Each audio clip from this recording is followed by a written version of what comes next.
Aron with Born Primitive Outdoor. It is a wonderful, what the hell is today? Wednesday morning. And I've got longtime friend, entrepreneur, all-around good dude, Jim Graham from Marsupial Gear. Pretty much everybody's aware of what Marsupial Gear does, but I appreciate you coming on, and I appreciate, the friendship over the years, and also kind of what you've done for, I guess, the number one thing, the binocular harness industry. So, yeah, dude. Thanks I've never had you on a podcast. No, I know. Thanks for having me on, man. I appreciate it.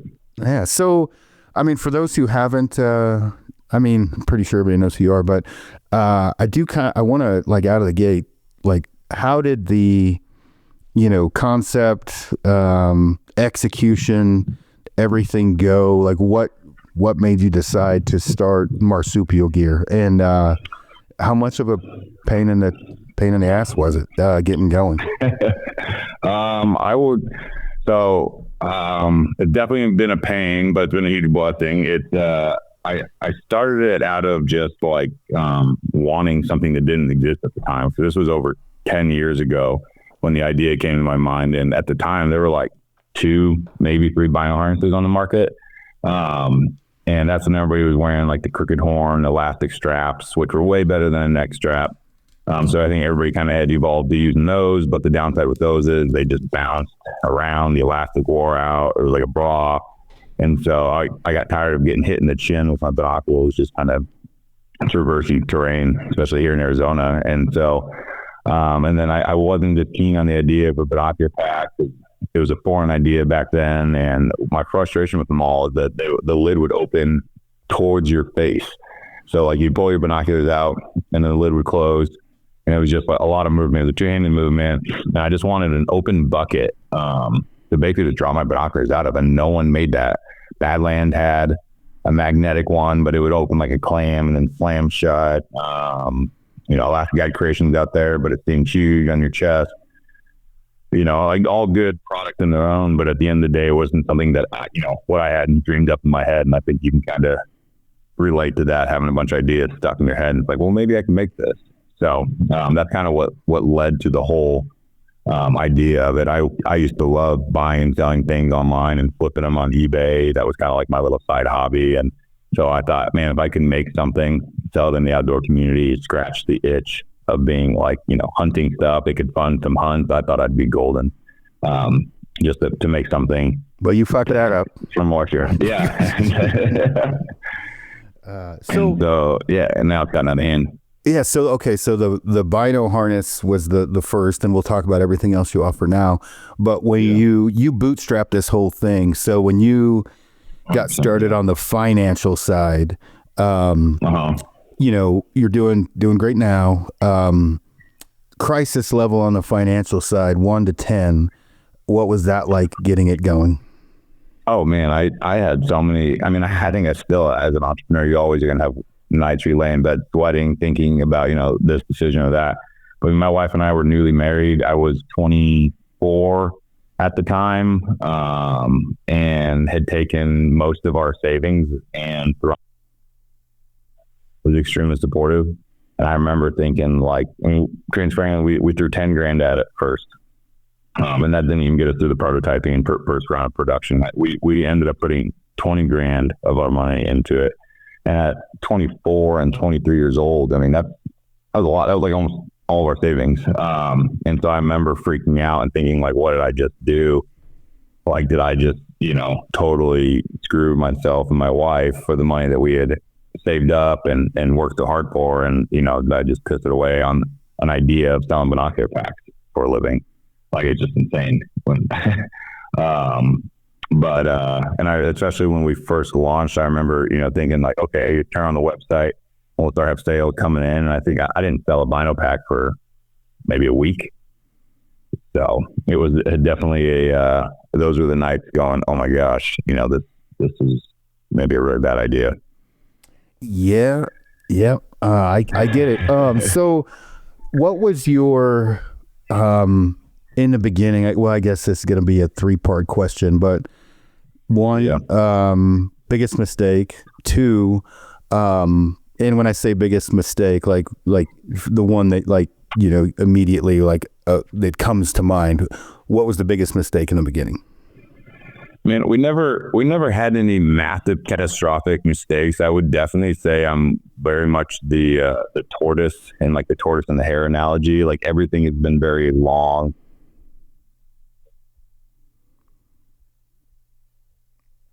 Oh, Jim, I lost you. That was catastrophic. Hold on. Remember. Hold on real quick. Go back. I lost you for a sec. You said you didn't have anything catastrophic. And yeah, so I mean, I'm very much the tortoise and the hare. We never really had anything catastrophic because I never really gambled that big on and things like that. I've messed up 1,000 times. I do remember early on I ordered the wrong kind of magnet, and at that point I was just wiring money to get magnets, and that scared the heck out of me. And I got a couple thousand magnets showed up. The well coal strength, they didn't work. So I remember that was a big thing. I mean, we've had products that have been duds over the years and things like that. But really the key to success Marsupial is that I've been very, very consistent over the past 10 years. And I did it as a side business for the first 5 years. So I worked a full-time job. My wife worked a full-time job the entire time. So we didn't have a life. And before we went full-time too, we had 2 kids, and I worked all day. And then my wife and I would pack and ship in the evenings on our living room floor. Our kids would be crawling around chewing on vinyl pack straps as we were shipping them on the living room floor. And we answered emails at night, or I was sneaking out on my lunch break and meeting people in parking lots. I did a lot of parking lot drug deal vinyl packs to help in Phoenix, Arizona. So everything was very slow and methodical. It was not like, the biggest scary thing was when we did finally branch off on our own, and I quit my full-time job. No more income, consistent income. We signed our life away by signing a 5-year lease on a building. My wife at that point had stopped working with having 2 kids and Marsupial going. And I remember that really freaked me out. And that's right when COVID hit. So, and that's when they were saying, only essential workers and all that nonsense. I'm sure you remember that, especially being in Colorado. So those were probably the scariest moments for sure in starting the business, when I had no more outside income. So, all right. So tortoise and the hare, nothing too crazy mistake wise. Yeah. What would you say you learned the most? And this is in the beginning, but over time, what was one thing that I say learn the most, there's a ton, but what was one of the things that maybe was the most surprising that you learned in business in general? Yeah. I would say it is not easy to run a business here in the United States, especially in the manufacturing sector. It is very hard. My dad owned a roofing company my entire life, so I got to see the ins and outs of a small business owner and the stress that he carried. But I had no idea just everything that went into managing the employees in and out, paying all the general liability insurance, workman's comp insurance, taxes out the wazoo, manufacturing in the United States with higher production costs, higher material costs. And that's something that we kind of had basically made one of our principles in the beginning, is that we're going to make it here. We're going to try to use as many U.S. made components as possible. We're going to try to build it for life. And have good customer service. It's something that transparently, looked up to you for a long time in the hunting space and what you had done with Kifaru, and it was something that we tried to emulate. And it's not easy doing it. I mean, you lived it for how many years? It is a grind making stuff here in the United States, and sewing things wrong, fixing that. I mean, we still have fires every week. It seems like that we're putting out. By just running a manufacturing company. I had no idea how difficult it would be to run a manufacturing company. And that's really what Marsupial is. We're a manufacturing company who happens to make outdoor gear. We have over 85 employees now. And I don't think that's common in our space, because most people, even if you are making it in the United States, are not sewing it in-house. And so, I joke that it would have been awesome just to have to bring in purchase orders and worry about selling it and marketing. But I mean, we have the relationships I've built with our employees over the past 10 years is they're all family now. And I've had so many, counseling and just talking with employees and like, living in their life as well, that was by far the hardest part, is managing a team and having that team grow year over year. I was no experience in that regard. By far the hardest. So, we'll cover some of these things on down the line, the American made manufacturing, everything else. So, when would you say you made it? Like, when I say made it, like, when did the stress slightly decrease? Was that 2, 3, 4, 5 years in? And has it decreased? Like, when were you confident, like, okay, this is going to work and I don't have to go live on the street? Yeah. I would say probably when we did go full time, and then after that first year full time, because initially it was always just a side hobby. So I had my full time job, bringing in income. My wife and I lived off of that. We just tried to build a big nest egg. So instead of a giant leap of faith, it was just a simple step. We had a functioning business at that point. And I think really when we came out with our enclosed pack, which was in 2020, and that was received so well, and that kind of put us really on the map. And then at that point is when I was doing it full time, and it was kind of sink or swim. You got to eat what you kill, and if I don't make this work, it's I'm going to be out of a job and all of our savings. I think it never gets easier. I mean, I'm still the stress of the business today. We do it. We're bringing a lot more money, but man, we spend a lot of money. So my wife and I joke, like, I don't know if it ever gets better sometimes owning a business, because, growing bigger is more success, but then comes with more overhead and more risk. So, but if I had to answer your question, I'd say in 2020, when we came out for our closed pack and we were really starting to get traction in social media and just on online forums, and, really solidified that we made a really good product, and have had a very loyal audience and customer base that's helped, push it forward over the years. So that's it. Yeah. Oh, sorry. Go ahead. No, just that. I mean, I would say that's when I felt confident, like, okay, we have something substantial here, and really exciting that we're building, and and that momentum hasn't slowed down, and we still have so many ideas and things that we want to keep coming out with and innovating on, but I feel like we've built something really cool here, and I mean, it's crazy to me that we make a living selling binocular packs, which is, it seems, we had a lot of family members, I wouldn't say joke, but almost like, oh, that's cute. Like, everybody, especially people who don't hunt, like, oh, what do you do for a living? Or what do you, what's that little side business? And now it's, obviously way past that. And so, that's been quite the process over the years. So, how much of a pain was it when that dude on the internet started talking about magnets affecting compass? And we don't like to talk about it. So one of the things I did want to cover, obviously people take certain things in and out of context. One of the things that I had brought up to you was making a no mag, bino harness for when I'm doing like land nav. For sure. And the thing that has definitely, I don't want to say astonished me, but a lot of people worry about that don't know how to read a compass or a map very well. So how much of a pain 100%. Has that been? Oh, it's been a real big pain. You've been transparently, you're a pain in our ass.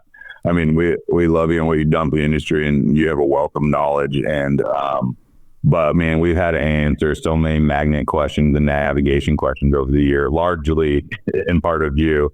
And I say that in somewhat jest, that we get a lot of people who are afraid to use magnets because they feel like they're just going to get lost in the woods. And so, and there's definitely valid point to it. Magnets are a really, really cool material.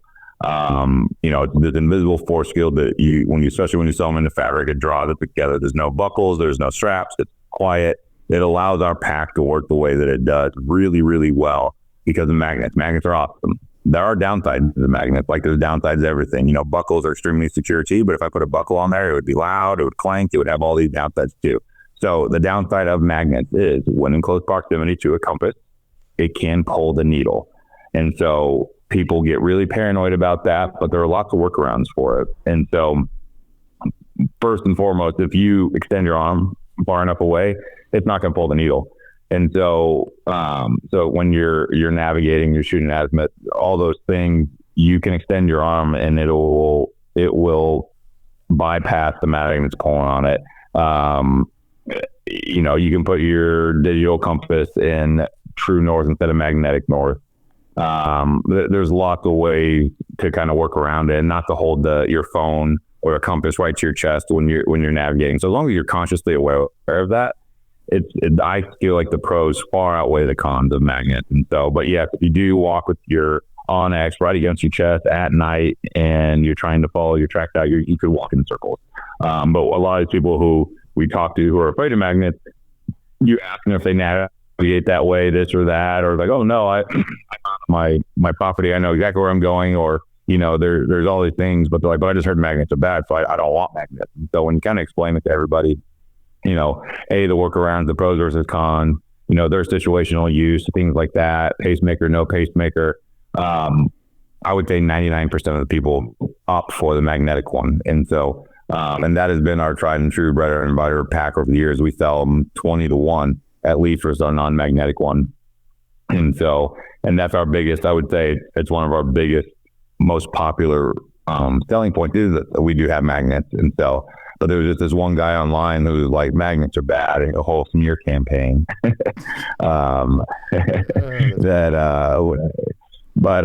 and there's truth to the things that you've said. And so, as long as people are really aware of it and the situations they use, and if they're navigating at dark and there's all those things, you can't get a bearing, it's something to be aware of, but if not, they're not evil. They're not going to ruin, you're not going to get lost. And so as long as you're conscious that you do have magnets on your chest, it's easy to work around them. So, but that is a common question that we get over the years. And we do offer a good non-magnetic pack too. We're always working on new things as well. We should have another version here in the next year. And we'll always try to improve and things like that. And I think we have a really good solution. And then my goal is to have multiple options for people. Find the pack that fits you best with your hunting style needs. So if you don't like magnets, we got a great option. If you do like the benefits of magnets, we have the best option out there. So, but yeah, you've kept our customer service busy over the years. Yeah, no, I have no doubt. And the thing that I want people to like, when I say take, not taken out of context, but for me, and I did a video on this we're going to post soon, but like when I'm hunting, wherever, Alberta, Eastern Colorado, South Dakota, Texas, pick it. I'll wear the magnetic harness all day long. I'm not navigating, right? I'm not using a compass for, really anything. And the thing is it doesn't affect your point of where you're at on Spartan Forge or Onyx. It doesn't affect that at all. But I think a lot of people think it does, for sure. Yeah, and I want to make sure and cover this in detail, for the people listening. It doesn't affect where you are or anything like that. What it does affect is obviously the needle of your compass. It's not going to point north, and the beacon or the little beam that everybody's looking down at their phone at following, whether that be Spartan or Onyx or whatever mapping software you're using, can affect that. The thing is like if you are truly like using it to navigate that much, it is very easy. I mean, you can extend your arm, you can whatever. You can also just, if you have to, take the harness off. You really shouldn't be looking, if you're following your beacon that much, you're looking down a lot, and you really should reassess your navigational skills. So like for the most part, I don't use the compass for a lot of different things that I do. Now, when I'm doing something, let's say the goat and stone sheep or whatever in BC, that's a different story. I use a non-mag harness. The thing is if you as an individual didn't know there was a problem until I said it, it probably wasn't a problem. Meaning a lot of people got in their mind because of things I said, and it wasn't like I said that anything that wasn't true. I mean, it's just magnets affect the compass. It's just most people don't know how to operate a compass to begin with, so it's kind of a moot point. And then two, if you're aware of it, like if you're shooting a bearing and you're shooting it over 1,000 yards away, right? Very few people on the planet are actually doing that and knowing why, right? So like precise, you want to have it right up against your face. The compass, you don't want to have it extended away. Those are all true things. The thing is, you have to take a step back and say, when's the last time I shot, grabbed a compass to shoot a bearing or an azimuth, whatever, to travel 1,000 to 2,000 yards? Generally, 99.999% of the planet, that's a never, and it won't happen.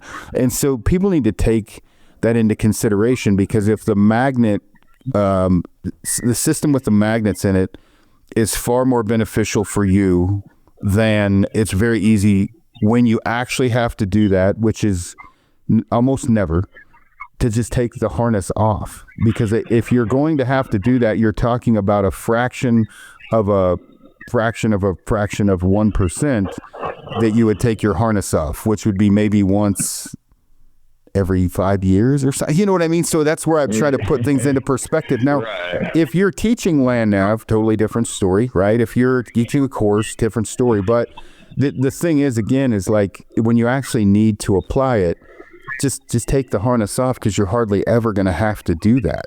And I'm talking pinpoint navigation, like I'm shooting a barrel that's on the side of a mountain at 1,000 yards away or something. Yeah, you want to get it away from the magnet. The thing is how many people are actually doing that? And from my experience, it's almost no one. Maybe me and John Barklow.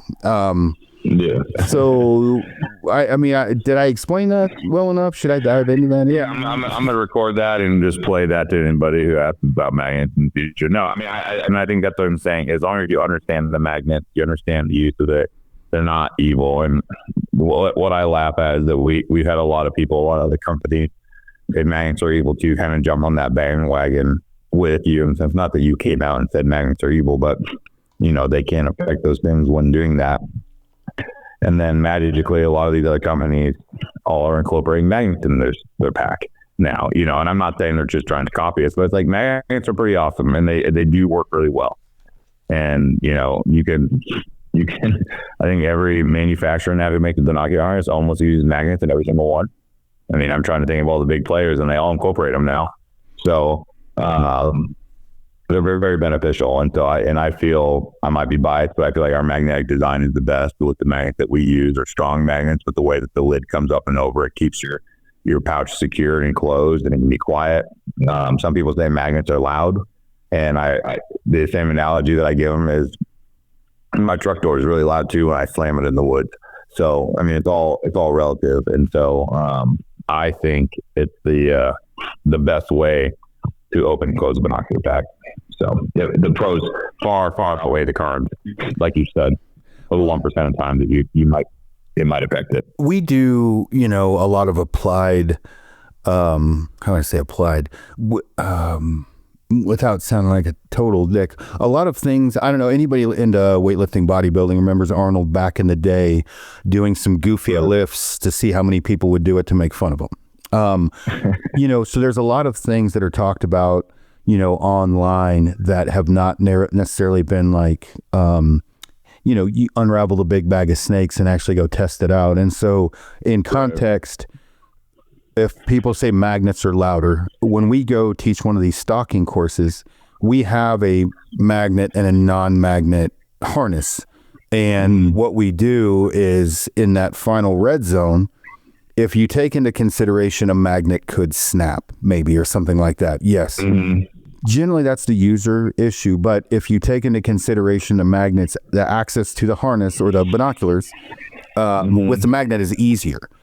For the most part, the movement needed and the noise, the non-magnetic is generally going to be louder. This isn't my opinion. This is proven. Like, we do this all the time. And so that's where I really want people to take into context. And when I say that, if you do the back azimuth deal and the stalking thing that I do, it is very important to have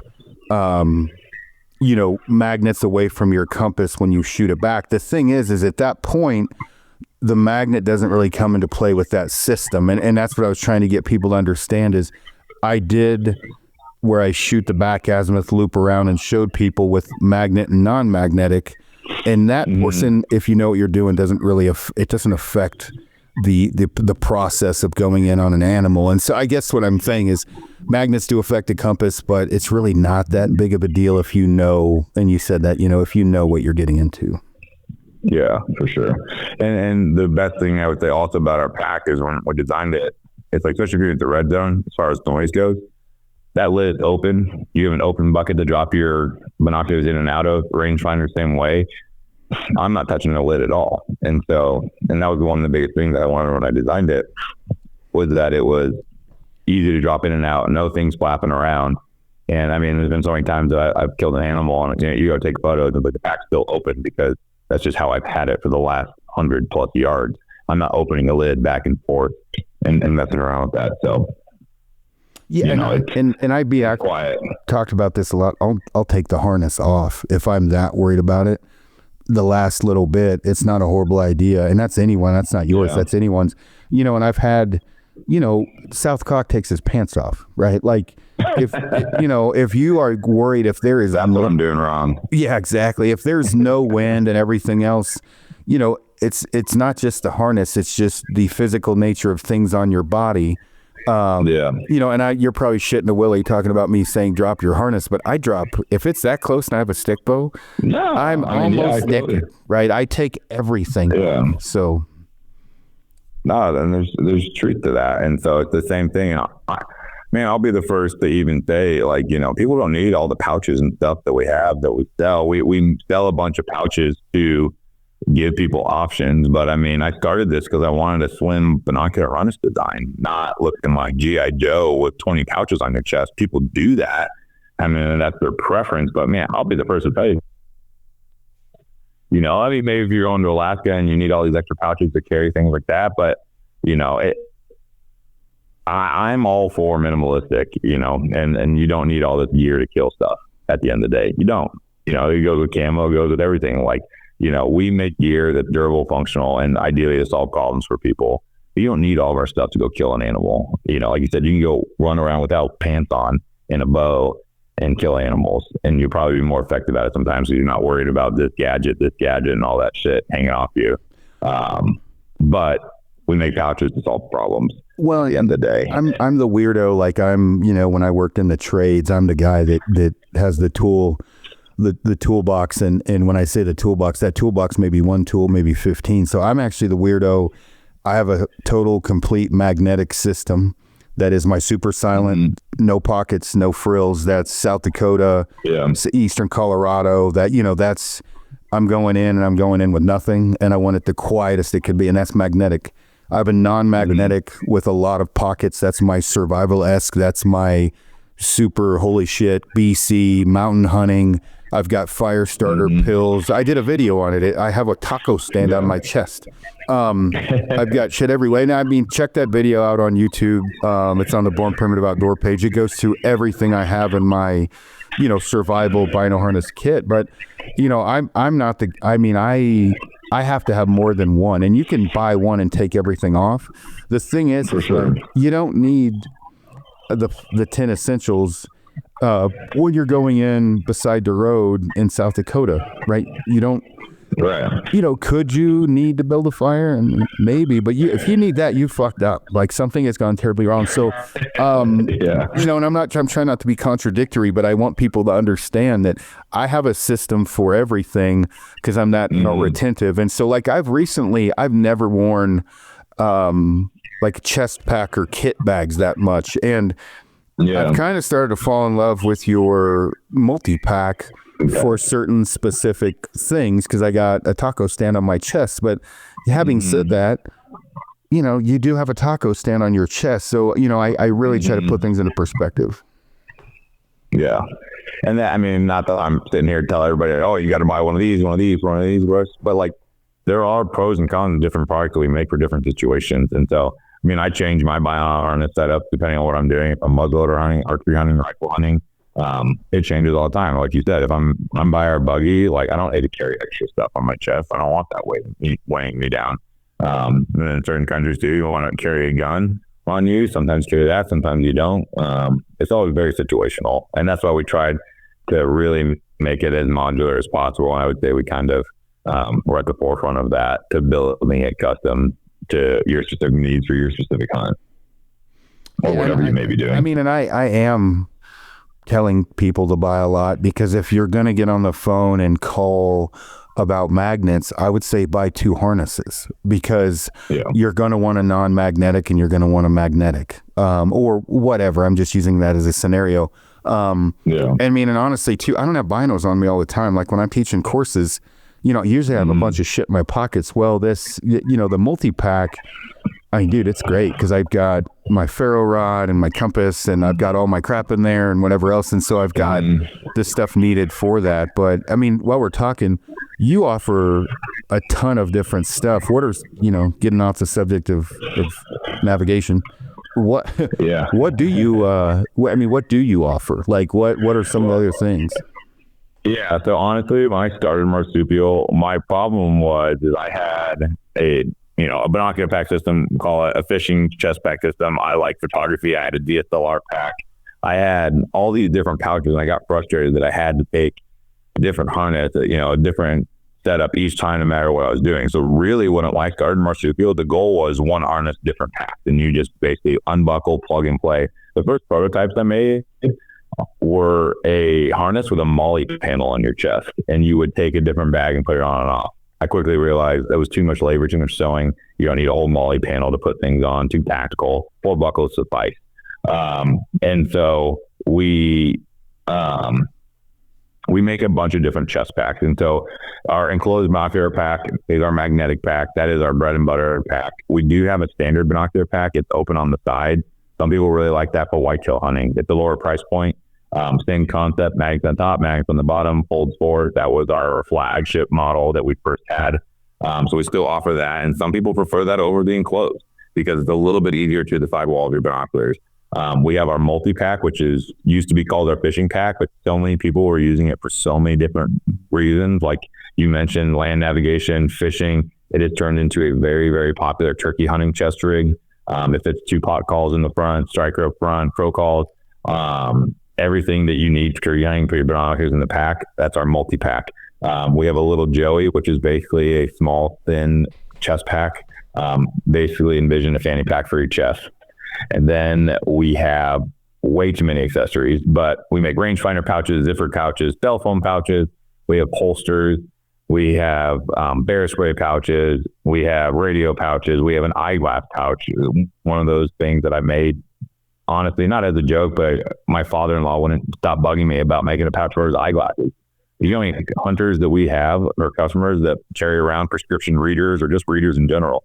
So we have all these pouches, and you can plug and play with them on either side of the bino pack. On the bottom, you can put it on your hunting track. So we have a very robust chest pack system with all these different pouches that you can build out. We have one, we call it our down under pouch, just playing on words with us using a kangaroo that goes underneath. And so you can really build out your kit. We tried doing a bunch of pictures of how you can organize it a million different ways. And so that's what we have in our chest pack. And that's really what I started to come out with. And then over time, it evolved with us having a sew shop in-house. We evolved into making padded scope cases. So we make a case for the BTX, all straight spotting scopes, all angled spotting scopes. We make rifle cases, bow cases. We have a whole upland bird system with bird bags. All these things we kind of, they've all popped up over time just based on demand of customers asking us for us to make things and solve problems. A lot of them have just followed my passion and hobby too, as far as like bird hunting. I always wanted a better bird hunting bag, which is how we got into the upland space and have had really good success there. So, the lion's share of our business really is the chest packs, but man, it's really, when you add it all up, there's a ton of different things that we make. Our hand warm them up is a huge seller for us, and that can go directly on the bottom of your chest pack, or you can wear it around your waist. I know you've used that quite a bit this past year. Yeah, I mean, I've used it for a lot longer than last year. It's just because of the fishing thing. Because I have Raynaud, so I have to have a hand muff on me quite a bit.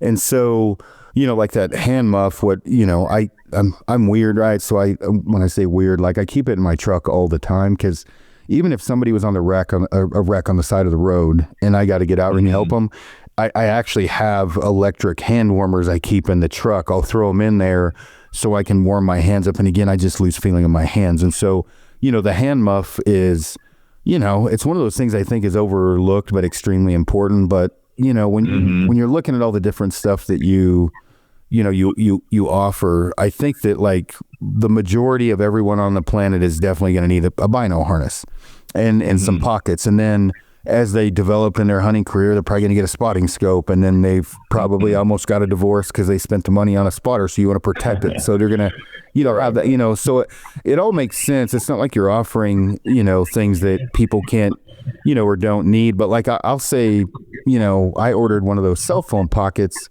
and initially I was like, I don't know if I would ever use this or whatever. And then now I use the damn thing all the time, because the thing is I don't like a ton of stuff on the belt of my pack, but the one thing is my phone, and it's easier for me rather than having it in the chest pack or the pocket of my pants. It's right there ready to go, whether I'm filming or whatever else. So I mean, there's a lot that I think when you're building out your kit to be the most precise and effective you can be, as you're screwing around this stuff, like you said, the glasses case, I mean, you kind of figure it out by people asking, and then you design it, and then you come out with it, which you're all, done right there. That's something else I wanted to, talk about from when you started to now. How many employees do you have now? We have over 85 employees now, in-house in our building in Phoenix, Arizona. And that's very heavy on the production side. Because we have probably 50 sewers, and we have another 10 to 15 quality control team. Our cutting team is like 4 to 5 guys. Our shipping team's growing. But the front office, there's like 7 of us. We're a pretty small team in that regard, but like the large majority of us is all manufacturing. And that's why I tell people, like, we're a manufacturing business first and foremost before a hunting business. And so it's grown a lot. And then we even, because we're out of space, use some outside sewing, because it's all material we purchase with all U.S. labor. So we don't have room for any more people, and I need more production. And so, and not talking down against any of our competitors, but a lot of people, even if they're making it in the U.S., are not making it in-house like we are. They're making it in a third-party contract sew shop throughout the U.S., which is great. It's how I started too. But I can walk out my office, take 20 steps, and I'm on the production floor, and we are sewing things and fixing things. And what that leads to is it's a very transparent model of how we make stuff. And our showroom, when you come in and visit us, we have huge glass windows in our showroom that look into the production floor. It's kind of like the cook, like looking into the kitchen. You can see our team making it. I give people tours all the time and show them how stuff gets cut and how it gets brought over to production. We sew it, we QC it. People have no idea how many steps it takes to do a binocular pack. And we do a video on it. It's like, I think we have like almost 10 different employees touch a bino pack that gets sewn. And I don't know how many steps there are, but like 10 different American people are touching your bino pack before it gets sewn. And people want to complain about the price. And it's like, we joked that we were going to make a whole kit of a do-it-yourself, cut all the pieces, hand it to you, and sell it to you for whatever to try to put it together, because it's not easy. It's not easy at all. And we're very thorough with our QC process and making sure everything's perfect. If there's a tiny little oil stain, a pinhole, we blem it because we don't want someone to get that imperfection that they won't even see. And then we offer a lifetime warranty. I've gotten products back that are 10 years old. Our first 100 vinyl packs, I get so excited when they come back. Zippers break. Zippers will break over time. Textiles will wear down over time. But we can fix it, which is so cool. And I feel like we don't do anything insane with our customer service. We just treat everybody like we'd want to be treated, but we can fix the gear and send it back to you. And I think that level of service is just not heard of much anymore.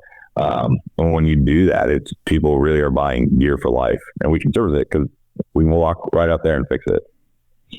Yeah, no, and it, it makes you very dynamic in what you, I mean, when you deal with, well, rewind a little bit, seminar recently. So you can have something that's made in the United States that has over 50% of the components come from overseas, and that's an on your honor system. There's nobody that checks that. So there's multiple levels of made in the USA. So you have, I'll just use you for an example, cut and sew operation, everything's sewn at your shop. Then you can have me and 3 other dudes, and then I have somebody else sew it for me that's made in the US. And there's, like you said, nothing wrong with that either. And then that could be, 90% American made, 80%, but again, it could be 50% components that are made in America and the other 50s from China or wherever else. So there's different levels of that. And so the one thing that I have done a lot of testing on is there are components that you can get in the US and components that you can get overseas. They're actually just as good. There's some components that are made overseas that are just as good. There's also some material you just flat can't get in the U.S. It's not an option. Cannot get it. Cannot. Yeah, and any high-tech kind of textile waterproof membrane, that's not coming from the U.S. You just can't get it here. And I've had people argue with me about that. And if you want a quiet material or waterproof material, quiet, yeah, you can get some things in the U.S., but it's not going to be the highest quality, and that's just the nature. Not going to be durable. Of the beast. Yeah. Mm-hmm. Yeah, and so I'm going on that too. It's like, and we've never touted 100% down to the thread, our thread, U.S. made, things like that, because there's a lot of companies who I've seen tout it, and like we've talked about this.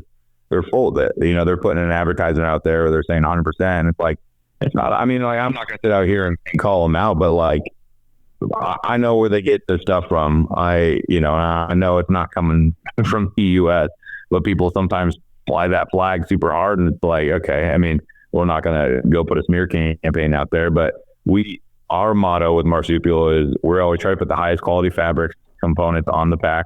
If I can get it from the U.S., I will get it from the U.S. first and foremost, because we're very proud of that. If I didn't care about it, I would be selling my stuff overseas a lot cheaper, because there is good production overseas. We've also talked about that, Aaron. There's really good production overseas sometimes, but I'm very proud to make our stuff here with American labor, American materials. And if I can get it from the U.S., I'm getting it from the U.S. But there are certain fabrics, like I said, that I will not compromise the quality of our product to get it in the U.S. only because if it's an inferior product. And I've had, take it, a liner fabric is an example. I have had 100 samples sent to my office that I've tested and abused, and none of them pass our test.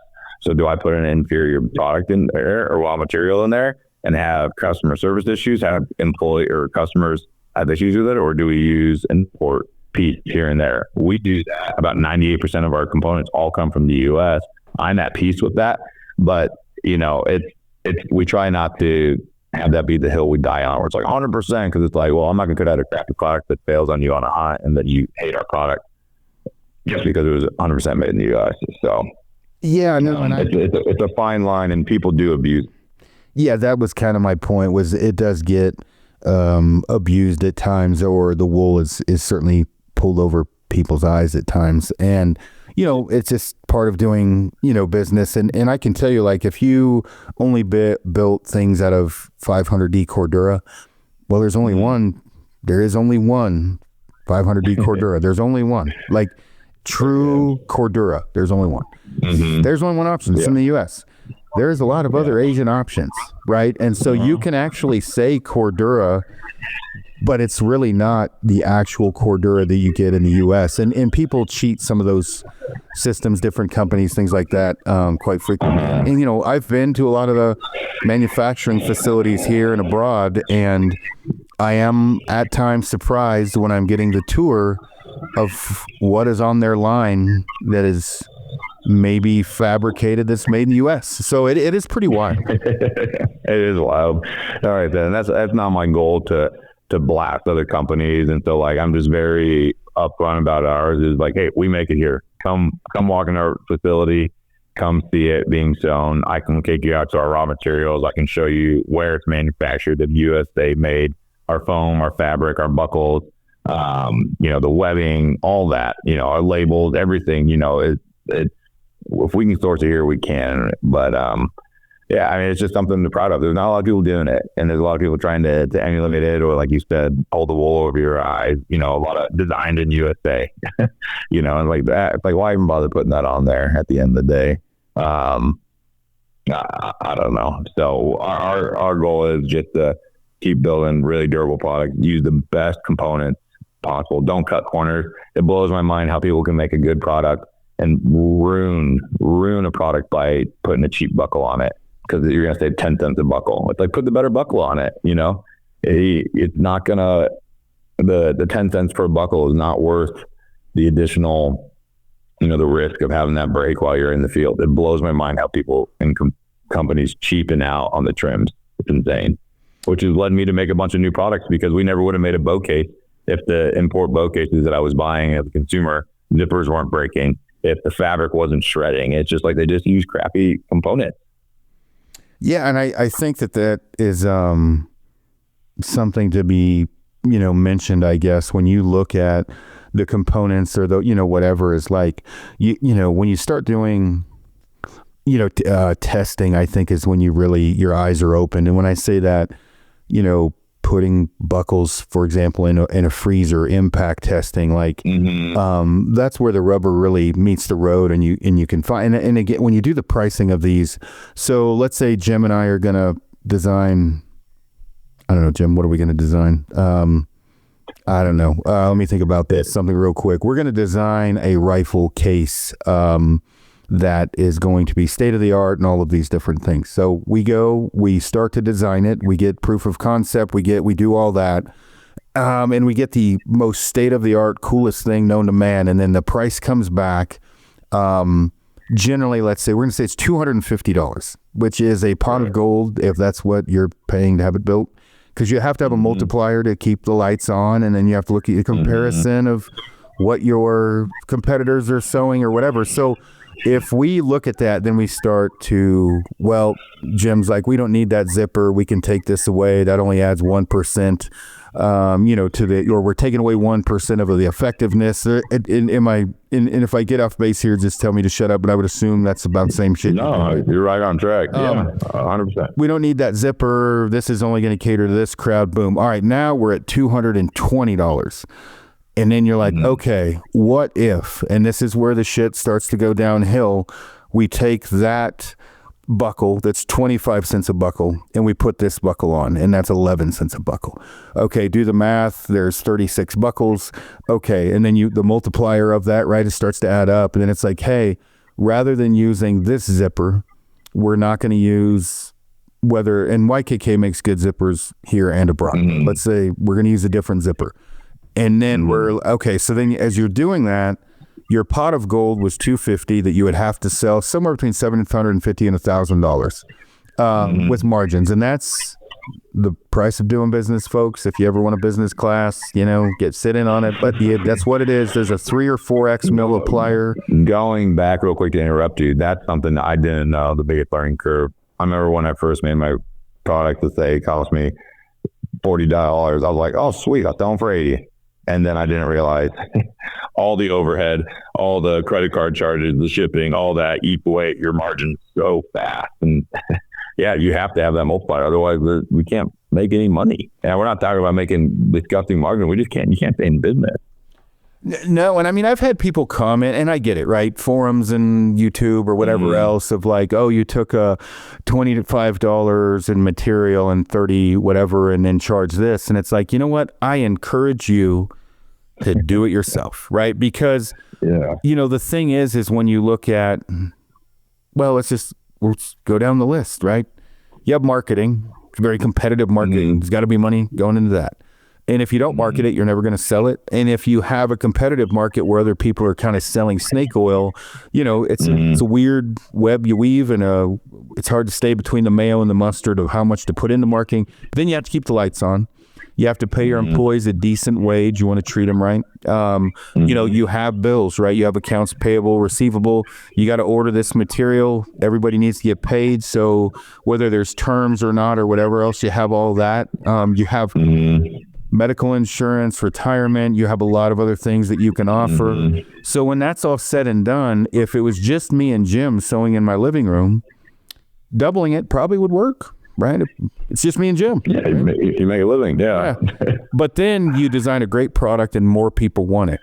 So then you have to hire more people. And the next thing you know, well, Jesus, we're not making any money anymore. So you, and I've had people do this in the outdoor world. Well, I've seen them take I'll just marsupial, kafaru, stonglade, I don't know, whatever. Take a product, come home, take it apart, copy the living shit out of it, and then make it in their garage for a while, and it's so much cheaper. And then as they grow, by the time it's said and done, it's the same price of everyone else's because you can't do it a different way. There's no way. And don't hate the player, hate the game. That is the system. That is how it works. Yeah, and I feel like we've had a lot of people, and you probably, like you said, their whole campaign initially is like, oh, it's not as expensive as this. It's like, well, you're not doing it at the level that we are. I'm not saying that arrogantly. It's like, I didn't know it either. I didn't realize all the overhead, the electrical running this huge facility, the air conditioning bills. We live in Arizona. It's 120 degrees in the summer. We pay $8,000 a month to our utilities for each, the liability insurance, the workman's comp insurance is astronomical in manufacturing. And our EMOD, which if you want to get into, terms, like, is so low. Like, I mean, things I had no idea. It's like, I spend most of my day doing business stuff that I hate.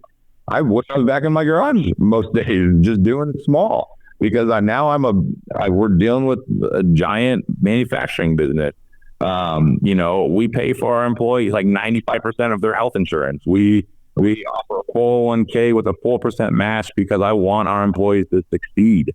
That's money out of my pocket, which I'm not there's just all this overhead. We pay for their dental and vision. I mean, just all of this stuff to have a good, successful business. And it's like, man, the overhead is disgusting. And then, now you got to ramp up for the fall, and our business is so cyclical, as you know.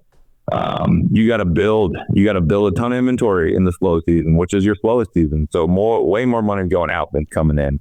And I'm not saying this like I'm complaining. It's just things I was so ignorant to until I got into it. And it's just like, oh my gosh, I tip my hat to anybody making their stuff, especially here, because it's hard. It's so hard. And then so when you hear those comments like, oh, we thought like this pouch should be $10, and it's like $10. We've been so conditioned by importing goods at such a cheap rate that it's like, and when you think about that, I bought a bow case let's just go back to that Easton bow case at my archery shop after I bought a bow. It was like $35 a bow case, right? So that got sewn across the world, has all the same material. Now there's the same amount of zippers, pockets, all that is in the one that I make. It got sewn across the world with cheap enough materials, cheap enough labor, and then was placed on a container, shipped all the way across the world to the United States, and was still being sold with probably a 3x multiplier for like $30 or $40. That cost them pennies to make. And now I'm not trying to virtue signal, but it's like they're making pennies doing that overseas. They're putting the cheapest product in it, but people are conditioned by it, by all those cheap import goods, by Amazon and all that. That it's like, this pouch should cost $10. I'm like, that little pouch that we sell for $45, I should be charging $70 for it, but I don't, because we got to compete with those. But like, the little pouches suck to make. And I mean, like, the little stuff's so hard to make, and then to make money on it, it's hard. And so, I was completely ignorant of that myself going into it, of just thinking what things should cost until you do it. But I mean, things take time to sew. Sewing is a lost art. And it's not something you can just hook a CNC machine up to and, put in a bunch of raw material, press a button, and it spits out a product. It does not exist. There's some automation in sewing, but nothing that produces good like that. You have to have labor. And if you want good quality labor, employees that show up to work happy and are consistent, you have to make a good working environment for that. And that's something we really pride ourselves. So we love our employees. We pay them a lot, maybe too much sometimes in our relative field. But I I don't want to lose our employees, and we think of them as family. And so we pay a high rate to retain employees.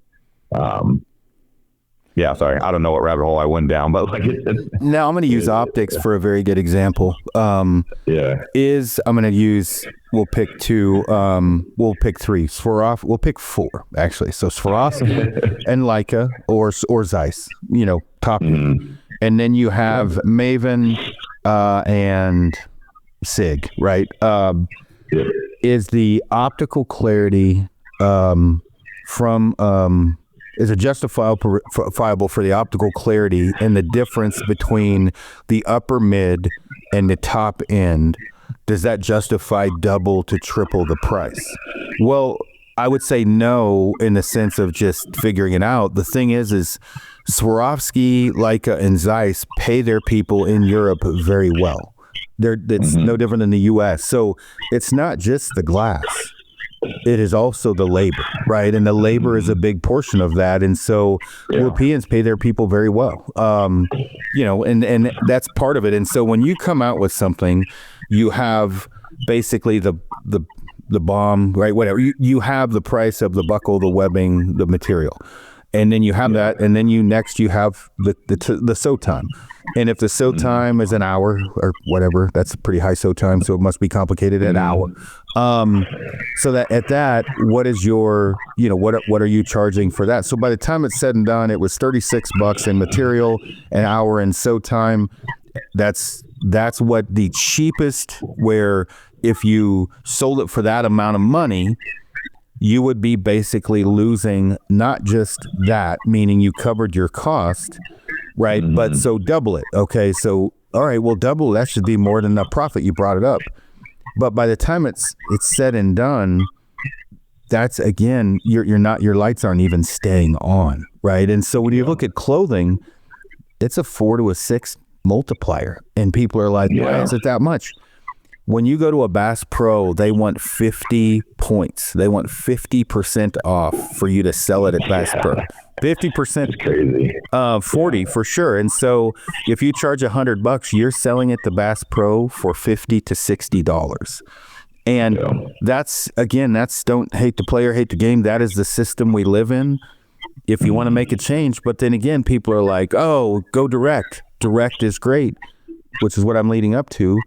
Talk about some of the negative sides of direct. Direct consumer is great. It's my favorite form of selling, right? If I sell direct consumer, we sell it at full margin. We sell through Shopify.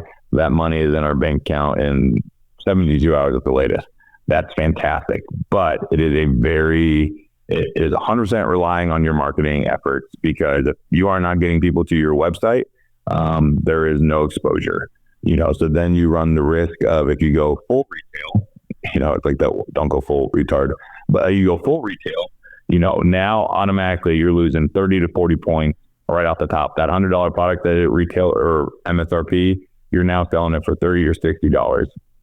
So you got to have volume. And, and there's plenty of companies in our industry. Some are D2C, and you kind of see them shift over the years. Kuyu is a perfect example. They're fully D2C. They say that they are keeping their costs as low as possible, and because they're not bumping up their prices to do retail. I don't know. Take that for whatever you think. It's great if you have a great marketing effort behind it. But, for us, we try to have a blend of D2C, but then do volume through retail also, because there's also a lot of people in retail who you never get them to your website. And so you get more exposure, but then you have the headaches of, okay, they're taking 30 to 40 points right off the top. You got to build all that stuff here. So you're fronting all the labor, and now you're fronting all the material. You sell it to them. They're anywhere from net 30 to 60 days before they pay you. That's if they pay on time. I'm not going to say anybody specifically, but there's plenty of vendors. Oh, it's in the mail, this or that, net 30 turns to net 45, net 60 turns to net 70. That's a huge cash flow cycle. I have to take a ton of money to front that, and then it's just a constant cycle. And so, it is and that's every industry, right? I mean, I'm sure it's the same in plumbing. I'm sure it's the same in in all manufacturing any product. So I'm not saying that to complain, but it's just very eye-opening when you see the behind the scenes of what it takes to make stuff here in the U.S. versus, placing big orders overseas for, a tenth of the cost, build an inventory, and then just trying to sell it. Like, I got weekly payroll that I'm paying every single week, whether we're selling stuff or not, because we're employing our team and guaranteeing them a job. There's a ton of overhead. Yeah, no, there is. And I think, again, I say again, but I want to make sure people, Jim is not crying the blues, and we're just. I don't want to pay. No. Yeah, I think it's important about American manufacturing. Yep, it's important for people to understand the way the world, works. And so one of the things when you're direct to consumer is you can't touch it, right? So that's a problem. Right. You can't touch it, yep. Feel it. When you look at something like where you're D2C and it's going well, more people get to touch it, you get a good name or whatever else. Starting out is a little bit more, but you can definitely do more volume when you go to, whatever, retail. Pro retail. Yeah. You can do more volume, but the volume will have to be at such a high rate because you have to lose so much money at it that you're going to have to build a significant amount more than you ever have. And the problem with that when it comes to American-made manufacturing, one, it's expensive. Two, we don't teach home ec. Right? There's no sewing classes in schools anymore. It's finding people to sew it. So even if you could do it and it made sense monetarily speaking, you can't keep up with demand. If you're going to sell at multiple different stores. So, and again, I'm only bringing this up because I'm in a position now, like talking about it. It's not an easy road to hoe. That's no. And I'm not, the last thing I want to say that we're complaining or anything. It has been a very long road for us to get to where we're at. I had no idea how much went into it from the get go. And like you said, as you scale, it takes more and more. It's harder to scale, but that's with any business. But we're really proud at the end of the day to be making our stuff here. Like, I'm looking out my window right now at a big American flag on our parking lot. And like, we have a huge American flag on our selling floor. We're making it here. And, it's just in the recent climate of tariffs and all that. And we're against that because it doesn't really affect us. We have all of our raw materials pretty much from the U.S. We're selling it right here, and that's something that, we were ahead of our time, I would say, in doing it. It's become very trendy to make things in the United States now. But it's like, we're really proud of that. And we've been doing it for a long time. And it's not easy. And our marketing campaign is that, it's not easy to do this and this and that. I know some people go that route, but it's like, we're really proud of that. Like, we're supporting our local community. We have 85 employees that work for us that are in the manufacturing side of things, that they all are my neighbors, and like this, it's really cool to invest in that. And if you find value in it, it's another great reason to buy our product. If not the only reason to buy our product, we feel like we make the best of the best. But it's really cool that it is sewn here. So I don't know. It's something that we're proud of, and it's something that we'll never waver on. And we hope that adds value to our customer base as well. Yeah. No, this has been a great, conversation. We've been on for about an hour now. So is there anything you want to touch on, kind of, tailing this out? I would, we're working on some cool new things this year. I mean, I think we're always trying to innovate. We're always trying to come out with new stuff, trying to solve problems. We got some cool stuff coming out that people have been asking for a long time. We got some camera bags that we're kind of going to activate compression panel on side backpacks, organization cubes. I think that for us gear nerds who are carrying all this stuff out now into the field, we got some cool products in the pipeline. Suppressor covers, people have been talking about us making forever. That's a whole nother world of raw materials that I had never gotten into. We got, other things I can't talk about, but, and it's cool to see what you've built over the years, Aaron, and what you're working on now. I know you got a lot of irons in the fire and stuff that you guys are cooking up, which is exciting to see. But at the end of the day, I still tell people I'm probably the worst marketing guy. You don't need any of my stuff to go hunt and kill animals. I think, getting out there is the best thing you can do. We have people come in with cheap binos and they want to buy $600 worth of stuff. I'm like, man, go buy better binos. Go get out there and hunt. Go outside. Don't get caught up in the latest and greatest. I'll never make that our our motto that you have to have our stuff to be successful. We just try to solve problems for you is all. And so there's a lot of snake oil stuff out there, and I hate to even be a part of that sometimes. I feel like, just go out there and hunt. I mean, you're a great example of that. We spend a ton of time out there. You can do a lot with a little, right? Yeah. No, I agree. But I also, I am better at marketing than you because I mean, you can, like, I don't know how much shit I've killed with a black sleeveless t-shirt on, but it's quite a bit. But it does make you better. That's the number one thing. For sure. It just makes you better, makes you more efficient. And, it is what it is. But like when you look at me, I have probably 25 different bino harnesses laying in my spare bedroom right now. Those are of all brands, right? And because it's hard for me to talk about multiple different products without using them, right? You can't, I get crap about jumping around using different products. It's like, what kind of a gear tester are you if you don't test them? Right. It's got a part of it. Yeah. It's like, oh, this shoe company must be paying him now. He went to those. It's like, no, I'm trying them out. Like, that's just part of it. Yeah. It's a weird world. With social media and everything now, it's a lot different environment than it used to be. There's a lot of information out there, which is great. There's more information than there's ever been. And you got to find what works best for you. And I love unbiased gear reviews because it just gets, I'm a consumer at the end of the day. I like listening to that stuff. I like hearing what's good and bad.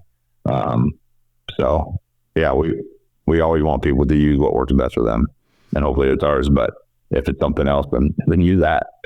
But I'm very, I think, proud of ours. Especially when you put ours head to head with a lot of stuff out there. Actually, like we deliver a very good product, a lifetime warranty.